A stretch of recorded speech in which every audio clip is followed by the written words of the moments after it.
한국이 진정한 승자이다. 미국 블룸버그 칼럼니스트 다니엘 모스는 한국이 재택근무 경제의 진정한 승자이며 한국에 대한 전망이 매우 밝다고 보도하고 있습니다.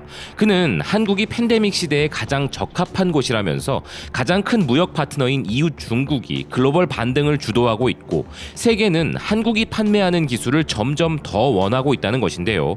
한국의 GDP는 매우 고무적이며 지난 3분기 경제 성장률은 전분기 대비 1.9% 증가했고 이는 예상치를 상회한 결과인데 연간 기준으로 성장률은 1.3% 후퇴했지만 이는 팬데믹을 감안한다면 예상보다 완만한 감소세라는 필자는 이런 부분들이 수십 년간 지속되어 온 국가 예산에 대한 신중성을 버리려는 한국 정부의 의지에도 도움이 되고 있으며 GDP의 14%에 해당하는 공격적인 경기 부양책을 내놓은 결과로 이어지고 있는데 한국은 현재 이보다 더 많은 정책을 펼칠 수 있는 여유가 있는 국가라면서 한국의 부채 수준은 현재 국가 경제와 비교했을 때 OECD 기준 가장 낮은 수준에 속하는 부분을 언급하는데요. 아마도 한국의 진짜 성과는 팬데믹을 억제하고 포괄적인 폐쇄를 강요하지 않으면서도 성장세로 되돌아간 일일 것이며 이 부분에서는 중국도 성과가 있었지만 중국은 권위주의적 정치 체제에 도움을 받고 있는 반면 한국은 민주주의 국가로서 사회적 거리 유지, 연락처 추적 등의 작업이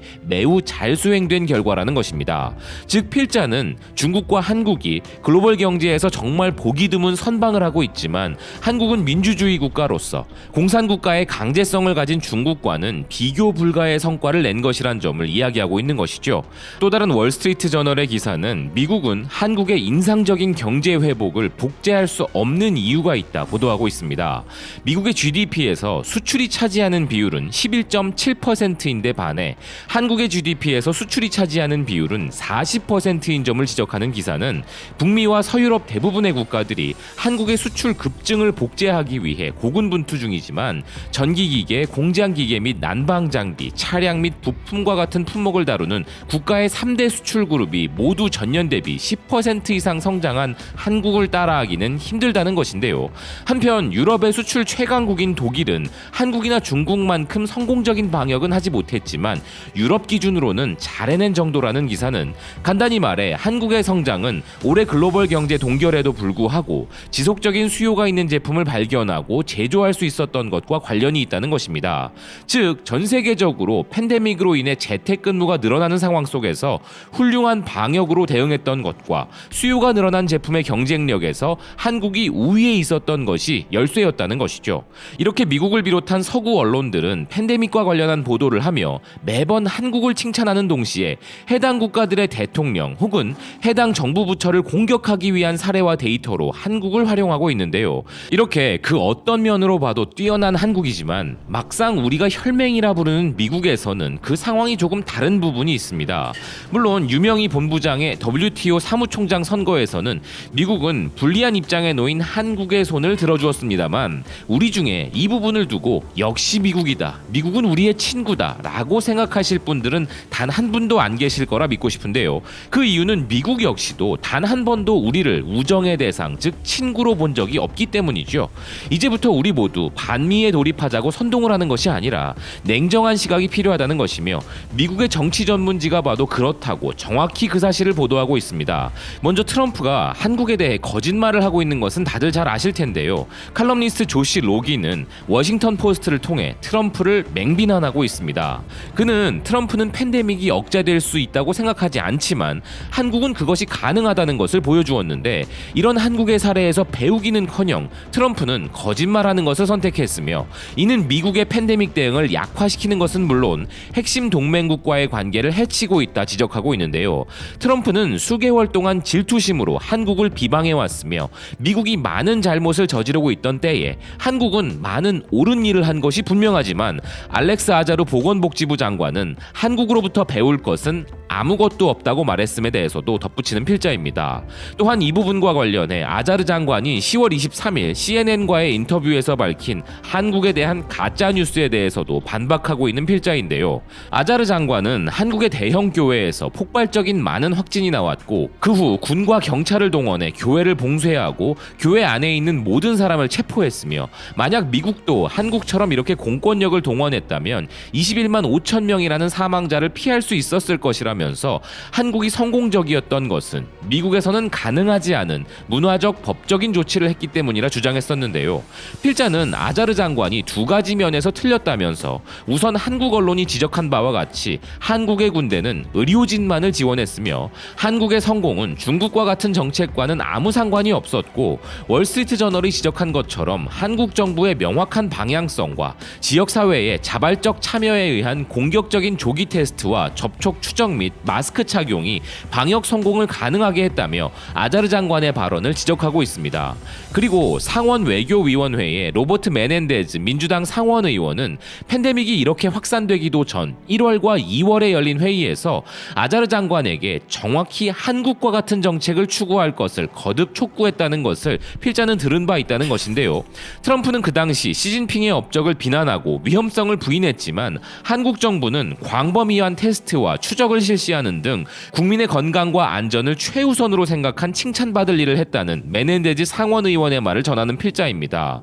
결국 한국의 발병이 악화되었던 것은 사실이지만 교인과 관련된 모든 사람이 체포된 것은 사실이 아니며 공중보건 제한을 명백하게 위반한 자들이 8월에 체포된 것이었고 한국의 일부 연락추적 프로그램 또한 미국인들에게는 익숙하지 않은 개인정보와 관련된 예민한 부분이었지만 그것 역시 문화적인 맥락 때문이 아니라 이전에 이런 위험을 겪었던 적이 있던 한국 국민들은 심각한 위험성을 이해하고 있었기에 추적 프로그램과 같은 부분을 준수하고 따른 것이라는 정책 연구기관 스팀슨 센터 제니 타운의 말로 필자는 반박하고 있는데요.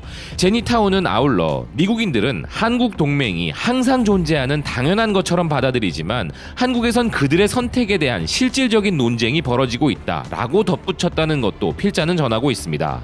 다 좋은데 이 칼럼은 친 바이든 혹은 반 트럼프 성향인 워싱턴 포스트의 칼럼이기에 한국에 대한 팩트를 제외하고 본다면 이 기사에는 미 대선이 한참인 이 시점에서 트럼프를 공격하기 위한 목적도 존재함을 감안해야 할 것인데요. 이 소식을 전하는 바이스톰 코리아를 두고 트럼프의 재선을 바라지 않고 바이든의 당선을 바란다고 오해하실 수 있으나 전혀 그렇지 않다는 것을 미국의 정치 전문지 폴리티코의 이 기사 내용으로 설명드리도록 하겠습니다. 기사는 미국은 동맹인 한국을 비롯한 다른 국가들을 우정으로 대한 적이 없다고 지적하고 있습니다.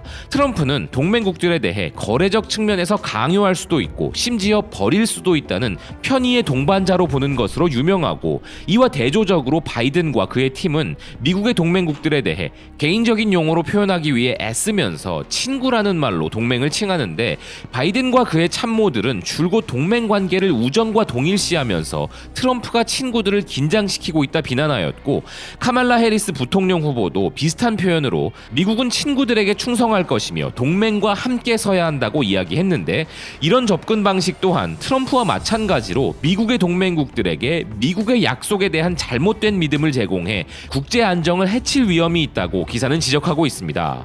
한국을 비롯 캐나다와 독일은 트럼프 정부 4년 동안 괴롭힘을 당해 미국에 대한 신뢰성을 걱정하는데 바이든은 오히려 그 반대 방향으로 너무 멀리 가서 아무런 조건도 없이 우호 관계가 회복될 수 있다는 잘못된 기대를 갖게 한다면서 그렇게 되면 동맹국들은 이제 미국의 지원을 당연시하게 되고 앞으로는 무모하게 행동해도 괜찮다는 생각을 갖게 된다는 것입니다.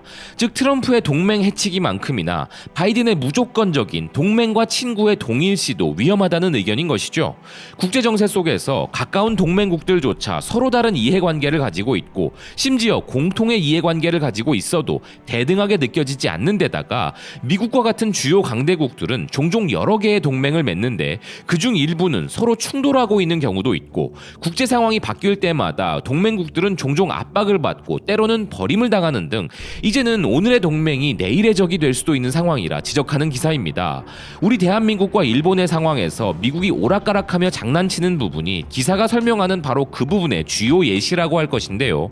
아울러 기사는 미사 여구는 차치하고서라도 미국은 동맹을 우정으로 취급한 적이 없다면서 미국은 한국과 같은 오랜 파트너들의 핵무기 개발을 놓고 위협하고 있으며 마찬가지로 아들 부시와 오바마 행정부는 동맹국들이 미국의 이익에 순응하도록 하기 위해 정기적으로 불만을 표출했다는 것입니다.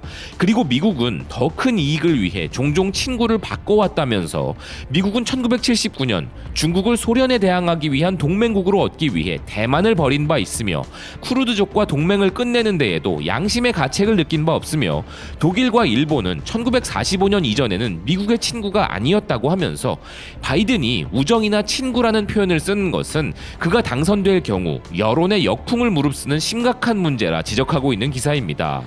니케이 아시아의 기사가 주장하듯 미국 선거에서 트럼프의 중국 정책은 누가 이기든 관계없이 그대로 유지될 것이 확실해 보이는데요. 중국의 국제정서에 반하는 야만적 행위는 차치하고서라도 중국과 동맹을 맺었던 미국은 소련을 견제하기 위해 중국을 키웠으나 이제 냉전은 끝나고 중국이 감당 못할 정도로 커지다 보니 어제의 친구를 적으로 간주하고 있는 것이 현재 상황인데요. 마찬가지로 중국 문제처럼 우리의 가장 중요한 문제인 남북 문제에 대해서 놓고 봐도 미국은 변함이 없을 것입니다. 남북 문제에 대해 미국의 포지션은 일관성 있게 현 상태 유지에서 변한 바 없으며 한반도에는 평화도 전쟁도 없이 그냥 이대로 가만히 있는 것이 미국의 국익이라는 생각으로 정책을 펼쳐왔고, 이는 트럼프도 바이든도 다르다고 할 수 없는 부분인 것인데요. 한국이 너무 잘해서 비교당하는 게 기분 나빠 한국에 대한 거짓말을 일삼는 트럼프나 그저 한반도는 지금처럼 가만히 있으라는 바이든 쪽의 입장이나 우리에게는 최악과 차악의 문제일 뿐 그 어느 쪽도 유리하지 않기에 아직까지는 동맹인 미국, 그러나 그 이상 그 이하도 아닌 것이 우리가 가져야 할 미국에 대한 정확한 시선이라는 생각입니다. 지금까지 대한민국 최우선주의 코리아 퍼스트 바이스톰 코리아였습니다. 시청해주셔서 고맙습니다.